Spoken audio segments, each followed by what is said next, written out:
Olá pessoal, boa tarde. Elber do Coletivo Girassóis e mais um bate-papo do dia. Dessa vez estamos aqui nesse lugar belíssimo, aqui com o nosso amigo Wilton, que vai falar que lugar é esse que nós estamos, né, com essa natureza. Wilton, boa tarde, meu querido. Boa tarde. Onde é que nós Elber. estamos aqui, meu querido? Nós estamos na minha residência, que é também o nosso centro espírita, que é o Grupo Espírita Casa de João, Irmão Francisco, né? A gente mora no centro espírita, o centro espírita é a nossa casa. Vivenciamos o evangelho, o espiritismo, 24 horas por dia, literalmente. Literalmente é uma casa espírita, né? Exatamente. Muito bem. Então a gente estava conversando e você disse pra gente, né? A gente estava falando sobre essa questão do trabalho, né? Você já trabalhou em muita coisa. Entre esses trabalhos você teve uma atuação bastante significativa nas questões dos meandros da política mesmo, né? Do nosso Estado. Como é que você vê, assim, do ponto de vista de Kardec na codificação da doutrina, como é que você vê a atuação do espírita no fazer político? Eu vejo como uma obrigação. Não tem como nós separarmos o ser espírita, o ser cristão, do ser humano. E ser humano é vivenciar a sociedade como um todo, em todos os seus problemas. Eu não posso me isolar dos problemas da sociedade por conta de professar uma filosofia, seja ela qual for. Sim. Muito pelo contrário, principalmente o ser espírita que nos ensina a empatia, né? A colocar até o problema do próximo à frente do nosso. Uhum. E a gente percebe que é o que está faltando um pouco nas consciências ditas espíritas no momento, né? Uhum. A nossa trajetória dentro do movimento sindical foi de muita luta, de rua, de enfrentamento, de invasão de prédios públicos, né, onde nós procuramos a todo tempo levar o que fosse melhor para aqueles que nos seguiam. E isso em nenhum momento contradisse com o que a gente fala dentro das casas espíritas, muito pelo contrário. Uhum. É a prática do Evangelho de Jesus. Afinal, Jesus fazia exatamente a mesma coisa. Exatamente a mesma coisa. E nesse aspecto também, como é que você vê? Nós vimos, né, esse fazer político contaminado pelo fazer religioso, né? Ou supostamente religioso, ou supostamente cristão, se a gente quisesse pensar dessa forma. Como que você vê esse ataque que a gente assiste, né, a outras manifestações de religiosidade, supostamente por pessoas que dizem defender o cristianismo, né? E isso imbricado com a questão política, pessoas que se fazem plataforma política em cima desse ataque a religiões, notadamente de matriz africana, né? Como você vê isso? Olha, nós vemos com muita tristeza, né, esse fanatismo, né, que impera nas religiões como um todo, né? Não são todos os religiosos, não são todos os frequentadores das igrejas, dos templos, dos centros espíritas que têm esse tipo de atitude. Sim. Mas existe atitude e eu diria que até um pouco incentivada por algumas pessoas que colocam os seus interesses próprios acima até, vamos falar do movimento espírita, para não dizer que nós estamos falando de outras religiões, né? Até à frente do interesse do que o espiritismo ensina, né? Como é que nós podemos pregar o ódio e o amor ao mesmo tempo? Sim. Eu odeio fulano e amo Beltrano? Sim. Como é que pode isso? Então, eu diria que até muito além de ser espírita, é difícil até dizer que essas pessoas são cristãs. Sim. eu não posso colocar o meu ponto de vista à frente do ponto de vista de ninguém à força.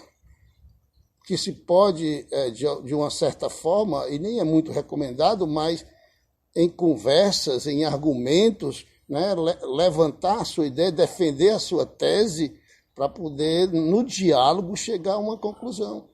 Mas quando se trata de religião, o interessante é que nem se discuta a religião com ninguém, né, com nenhuma religião. É aceitar todas as religiões como elas são. Eu penso que o espiritismo, a doutrina espírita, ela não é uma religião propriamente dita, ela tem a sua religiosidade. Sim. Ela tem o seu viés religioso porque nos explica Deus, né? Porque nos leva, nos religa a Deus, mas não deve ser considerada uma religião. Como Kardec mesmo diz, não deve, e os espíritas deveriam ter isso na mente, né? Infelizmente, como você falou, a busca pelo poder, né, a busca vamos dizer assim, o protagonismo do movimento como um todo, existe também dentro do nosso movimento espírita. E tem pessoas que tentam se eternizar numa situação em que o cargo dentro de uma instituição espírita se torna mais importante do que o próprio espiritismo, do que a própria ação. Isso nos deixa profundamente entristecidos. Né? O Cristo ele procurou corrigir, né, esse conceito que era corrente na época de odiar, né, o seu inimigo ou aquele que fosse de uma outra religião, aquele que fosse de um outro país, né, os pagãos, quem fossem.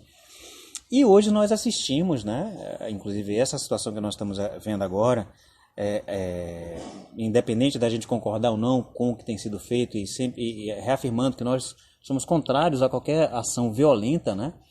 Mas uma das pautas que o governo, que o Kremlin está procurando defender é a desnazificação, né? Historicamente a gente sabe que muitas questões do nazismo foram gestadas naquela região ali de Ucrânia, dentro dos apoiadores desse atual inquilino do palácio. Houve quem dissesse em ucranizar o Brasil e houve quem fosse treinar e trazer, inclusive, as pautas, né, nazistas, né, fascistas, que são gestadas lá desde 2014, por isso o golpe que houve lá na época. E como que a gente pode entender, dentro da casa espírita, pessoas nesse pseudonacionalismo, né, como se fosse algo virtuoso, trazendo essas questões, né, de xenofobia, né, de ser inimigo de outros povos? Como é que isso é coerente dentro da doutrina espírita e do cristianismo? Como é que pode? Estranho, né? Soa até estranho falar sobre isso dentro de uma casa espírita, de uma instituição cristã, né? Sim. Mas, infelizmente, nós temos até exemplo disso exercendo um alto cargo no nosso governo, né? Uma pessoa que nós conhecemos, todo o movimento espírita conhece, né? Sim. E hoje está lá dentro defendendo a unhas e dentes e levando o nome de Kardec, o nome de Chico Xavier, o nome de Jesus, defendendo esse tipo de coisa. Isso para nós é uma incoerência tão grande que a gente não consegue conceber. Eu tenho dito aqui nas nossas falas aqui com o povo que frequenta aqui, que bem poucos daqueles que frequentam o espiritismo podem ser chamados de espíritas, na essência da palavra. Tem muito simpatizante, muito frequentador, mas muito aproveitador também, mas espírita mesmo são poucos. Ser espírita não é ser melhor do que ninguém, né? Ser espírita é lutar contra os males que habitam em nós, contra nós mesmos, né? O adversário está dentro da gente. Os nossos maiores inimigos somos nós mesmos, né? as nossas más inclinações. Beleza. Então, uma mensagem para o nosso público que está nos assistindo, né? Nós estamos vivendo um momento de incertezas, as pessoas estão, assim, mais uma camada de medo, né? A gente já vinha com esses quase 3 anos, indo para agora quase 3 anos de pandemia, desse cenário todo, e mais uma camada, esse escalar de violência e a incerteza do que pode vir pela frente. O que a gente pode trazer de mensagem para o nosso público, para essa fala final? Que a gente possa fazer, né, desse esperançar. Como você poderia trazer essa mensagem de esperança para a gente nesses tempos atuais? Nós só poderíamos trazer agora a mensagem do Cristo, né? Sim. Conhece a verdade e a verdade vos libertará. Eu ouvi de um espírito essa semana, um grande amigo que já se encontra na parte espiritual, a seguinte frase. Ele disse: sem conhecimento não há evolução. Uhum. Isso nos mostra com muita profundidade que para analisar uma situação que nós, como a que nós estamos vivendo, nós, humanidade, estamos vivendo já há alguns anos e culminando agora com essa guerra, né, que está acontecendo nesse momento. Primeiro de tudo, nós não podemos tratar isso como uma partida de futebol. Perfeito. E é isso que a gente vê. Os Estados Unidos, não, há um contexto geral que não vem de agora. Remota há mais de 100 anos, né? Como você bem falou, a história está aí para mostrar, né? Não há santos nem demônios, não há certo e todo mundo está errado quando se parte para uma situação dessa magnitude. Sim. O que nós podemos dizer para todos agora é manter a fé, manter a esperança, manter a certeza absoluta que os bons espíritos estão no comando, injustiças não existem, de fato, não acontecem, cada um vive o que necessita viver e nós precisamos manter o padrão vibratório elevado para poder emitir energias positivas para amenizar a dor e o sofrimento. A gente fica muito triste, até que nesse momento de amparo, no socorro às pessoas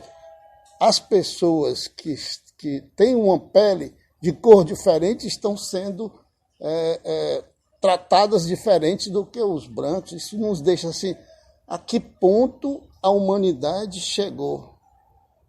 Será que nós já estamos no fundo do poço ou o poço é mais profundo? E qual é a saída? Certa feita me disseram que quando você chega no fundo do poço, no beco sem saída, basta dar meia volta e perceber que a entrada é a saída. É isso que a humanidade precisa. A humanidade precisa retornar, pegar fôlego e dar um impulso à frente. E se desapegar da matéria.